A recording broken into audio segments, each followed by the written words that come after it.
Aminah, suami dari Siti Khadijah, yaitu Nabi Muhammad SAW.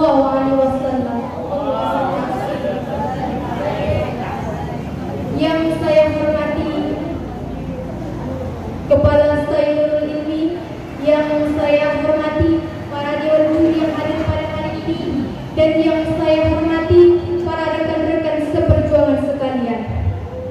Pada hari ini, mari sama-sama kita mendengarkan sebuah kisah seseorang yang sangat kita cintai, seseorang yang sangat kita sayangi, yaitu Nabi besar Muhammad SAW. Nabi Muhammad SAW adalah putra Aminah dan juga Abdullah bin Abdul Muttalib. Ketika Nabi Muhammad lahir ke dunia, beliau lahir tanpa ayah. Dia lahir dalam keadaan yatim karena pada saat itu ayah beliau meninggal dunia di saat Rasulullah di dalam kandungan ibunya. Rasulullah SAW lahir pada 12 Rabiul Awal atau 20 April 571 Masehi pada tahun gajah. Mengapa dikatakan dengan tahun gajah? Dikarenakan pada saat itu ada seorang raja dari Yaman yang bernama Abraham. Beliau sangat benci terhadap kota Mekah dan juga Ka'bah, hingga ia menyuruh pasukannya untuk menghancurkan kota tersebut. Sebagaimana firman Allah Subhanahu wa taala dalam surah Al-Jin ayat 1 sampai 5. Bismillahirrahmanirrahim. Alam tara kaifa fa'ala rabbuka bi ashabil fil? Alam yaj'al kaydahum fi tadlil wa arsala 'alaihim tayran ababil tarmihim bi hijaratin min sijil wa ja'alahum ka'asfin ma'kul. Maka ketika datang para tentara-tentara Abraha dan juga pasukan-pasukan bergajahnya, maka datanglah burung ababil dengan membawa batu-batu sijil, batu yang bawa dari neraka yang begitu panas membara, hingga batu tersebut dijatuhkanlah kepada Abraha dan juga pasukan-pasukan yang lain. Maka itulah peristiwa ketika lahirnya Rasulullah SAW. Pada saat itu sudah menjadi adat istiadat, apabila bayi yang lahir maka bayi itu akan diserahkan kepada wanita-wanita yang ada di desa untuk disusukan.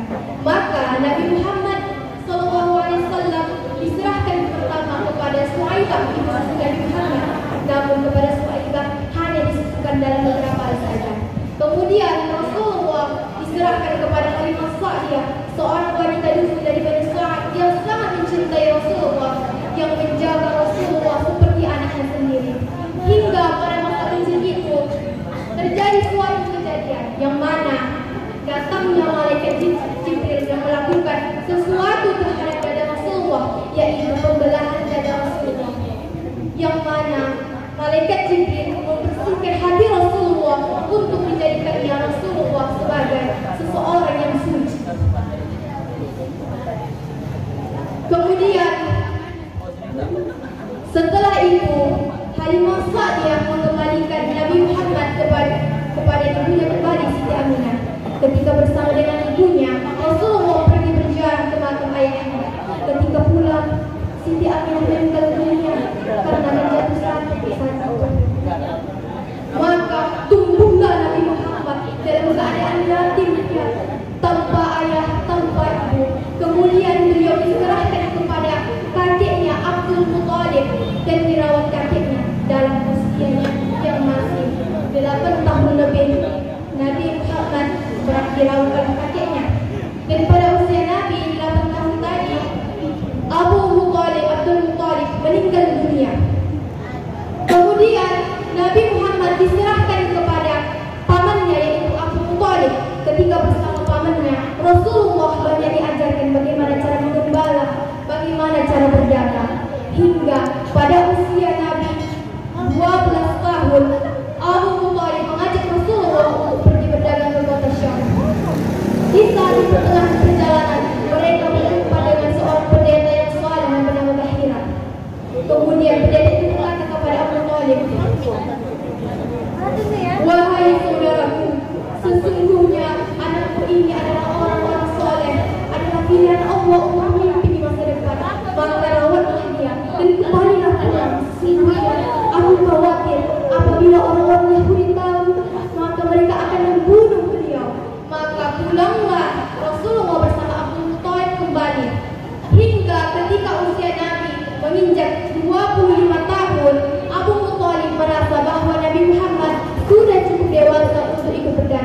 Maka ia mengusulkan kepada Muhammad untuk pergi kepada Siti Khadijah untuk minta izin membawa barang-barangan dagangan Siti Khadijah. Hingga kedatangan Nabi Muhammad yang meminta untuk membawa dagangan disambut baik oleh Siti Khadijah, dikarenakan Siti Khadijah mendengar kisah-kisah Rasulullah betapa mulianya akhlak karimah Rasulullah. Hingga pergilah Rasulullah bersama dengan pembantunya atau budaknya dari Siti Khadijah.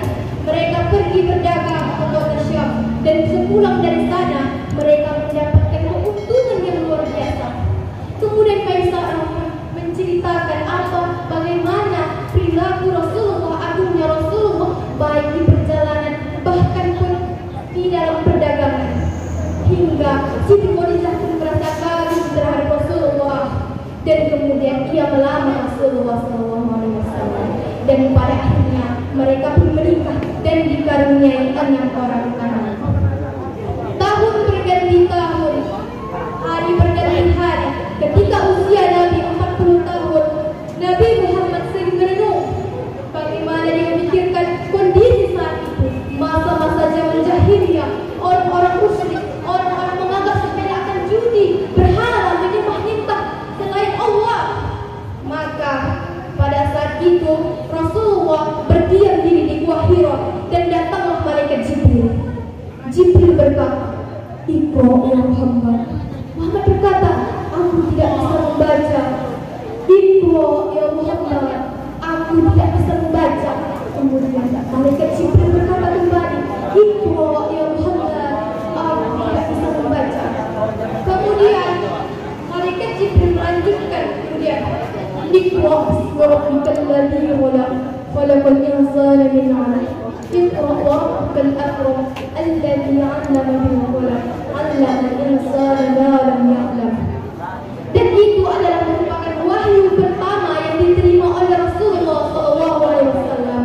Setelah malaikat Jibril membacakan surah Al-Alaq ayat 1-5 tadi, maka malaikat Jibril pun berhilang, dan kembalilah Rasulullah dalam keadaan gemetar. Dia kembali berkata kepada Siti Khadijah, "Selimuti aku." Melihat kondisi suaminya yang begitu dalam ketakutan gemetar, maka Rasulullah menyelimuti Nabi Muhammad. Kemudian Nabi Muhammad pun beristirahat. Tak berapa lama dari itu pun Muhammad menceritakan apa yang telah terjadi kepadanya. Maka Siti Khadijah menenangkan Nabi Muhammad. "Wahai Muhammad, tenangkanlah hatimu wahai Muhammad. Sesungguhnya Allah tidak akan menyanyiakan wahai Muhammad. Engkaulah orang yang suka menolong, saling menjalin silaturahmi wahai Muhammad."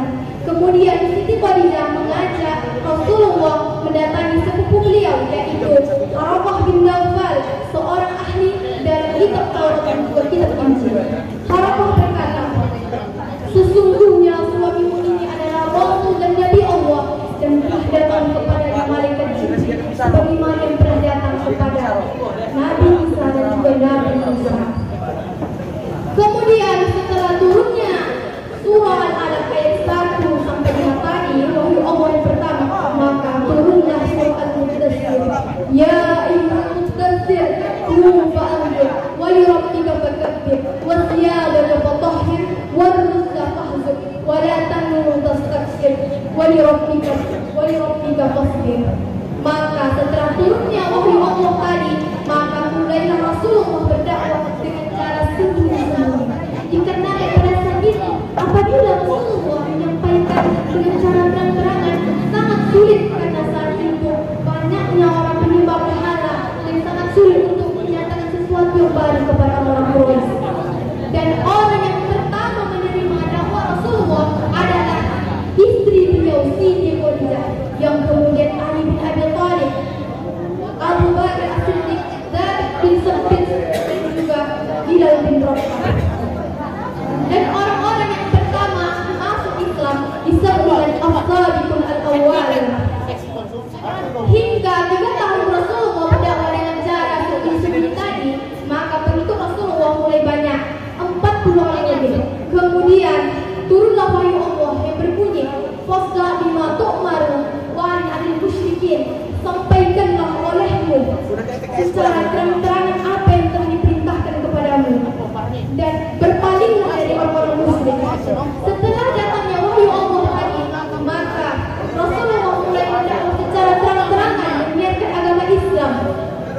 dan hasil dakwah tadi di antara orang-orang Quraisy yang menolak agama Rasulullah. Namun tidak sedikit pula yang menolak dan bahkan mengancam apabila orang-orang masuk Islam. Salah satunya adalah beliau karena kekejaman yang dilakukan oleh Quraisy kepada orang-orang pemeluk Islam, maka Rasulullah berhijrah ke kota Madinah. Dan di kota Madinah Rasulullah disambut dengan baik, dan di sana Rasulullah ajaran Islam, dan semakin lama semakin banyak pengikut Rasulullah. Kemudian Rasulullah berkembang ke kota Makkah untuk merebut dan menghancurkan berhala-berhala yang ada di depan Makkah, di depan Ka'bah. Hingga setelah itu Rasulullah pun melakukan haji wada, haji perpisahan.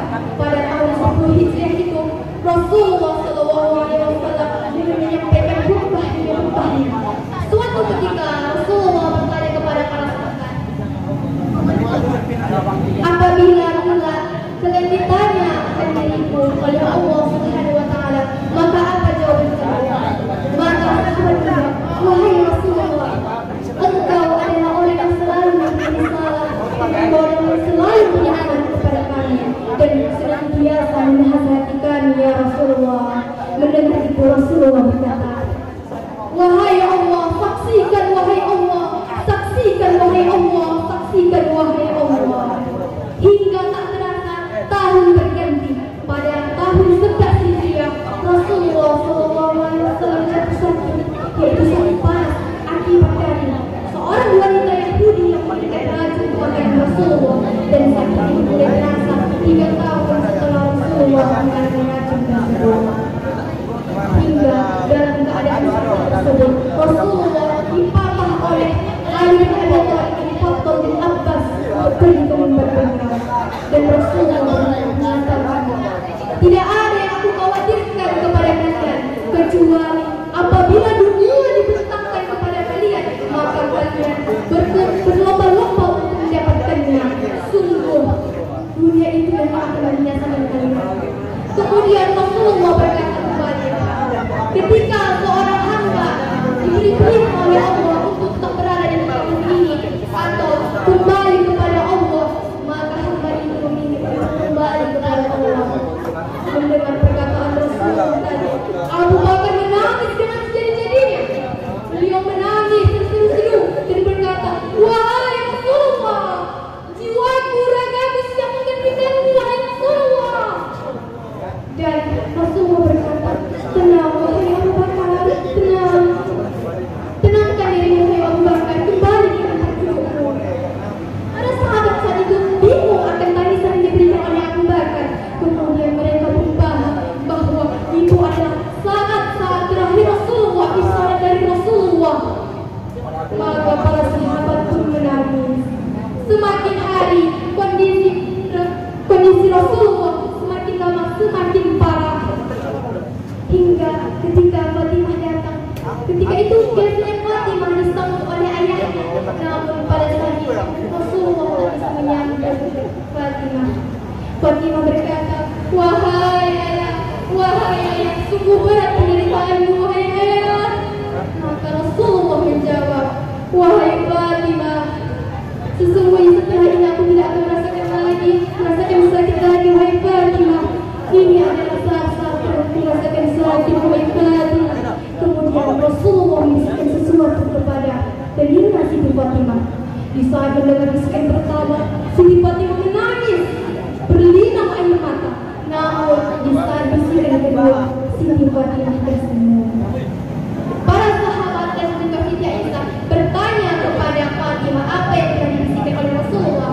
Maka Fatimah berkata, di bisikan pertama Rasulullah mengatakan bahwa Rasulullah akan meninggalkan kita, dan di bisikan kedua Rasulullah berkata bahwa akulah orang yang pertama yang akan menyusul beliau.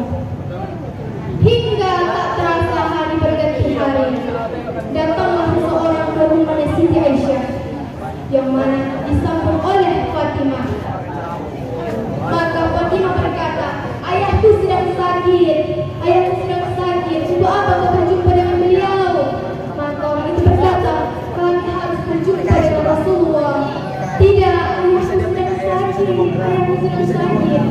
Maka Rasulullah yang mendengar itu pun berkata, wahai Fatimah, itu adalah malaikat maut, wahai Fatimah. Dia yang akan memutuskan hubungan antara dunia, wahai Fatimah. Kemudian Fatimah pun menangis sejadi-jadinya. Dia tahu bahwa itu adalah saat-saat terakhir Rasulullah. Kemudian Rasulullah bertanya kepada para malaikat maut, wahai malaikat, di mana malaikat Jibril? Kemudian malaikat Jibril pun datang.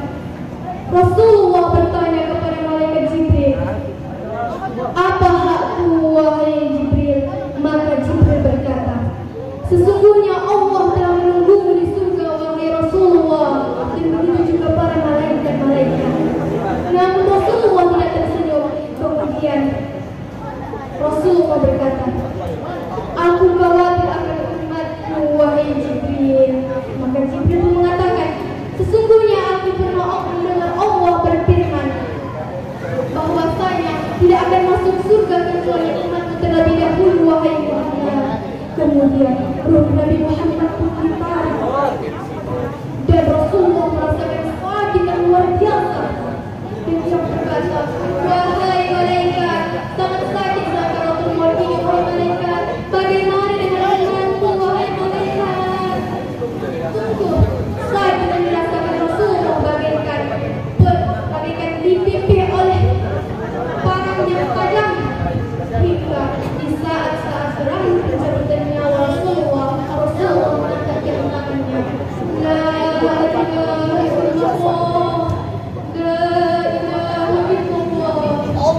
hingga tepat pada umur Rasulullah 63 tahun.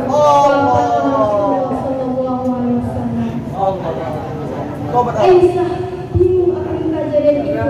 Kemudian dia berlari kepada ibunya berkata, Rasulullah telah wafat, Rasulullah telah meninggalkan kita. Maka orang-orang Madinah pun menangis dan bahkan ada yang pingsan. Umar bin Khattab berkata, tidak, Rasulullah tidak wafat. Rasulullah seperti Nabi Musa yang pergi kepada Allah dan akan kembali. Maka Abu Bakar berkata, tenang wahai Umar, tenang. Namun Umar bin Khattab tidak dapat menahan kesedihan yang dirasanya. Kemudian Umar bin Khattab menaikkan pedangnya ke atas. Barang siapa yang mengatakan Rasulullah telah wafat, akan aku penggal kepalanya, kata Umar bin Khattab. Maka Abu Bakar menaik ke atas Umar dan berkata, sesungguhnya jika kalian menyembah Nabi Muhammad, sesungguhnya beliau akan mati karena beliau Tuhan. Tetapi jika kalian menyembah Allah, Allah kekal, Allah dari Maha yang harus disembah. Maka tersadarlah Umar bin Khattab dan dia lemas dan berkata, ya Rasulullah, ya Rasulullah. Ketika Rasulullah SAW di belakang Fatimah berkata kepada Anas bin Malik, wahai anak, tega engkau, wahai anak, tega engkau menjadi daripada suci Nabi Muhammad, wahai Anas. Anas berkata, kami terpaksa wahai Fatimah. Maka pada hari itu, hari yang sangat hari kepedihan yang dirasakan oleh orang-orang muslimin atas meninggalnya Rasulullah SAW. Rasulullah SAW pernah berkata kepada para sahabat, sesungguhnya aku merindukan saudara-saudaraku. Sahabat berkata, wahai Rasulullah, kami ini adalah sahabatku wahai Rasulullah. Tidak, saudaraku adalah orang-orang yang tetap menyualiku meskipun dia belum pernah berjumpa dengannya. Rasulullah SAW selalu senantiasa merindukan kita, mengkhawatirkan kita. Lalu bagaimana dengan kita? Apakah lisan kita senantiasa bersolawat kepadanya? Maka itulah akhir dari kisah Rasul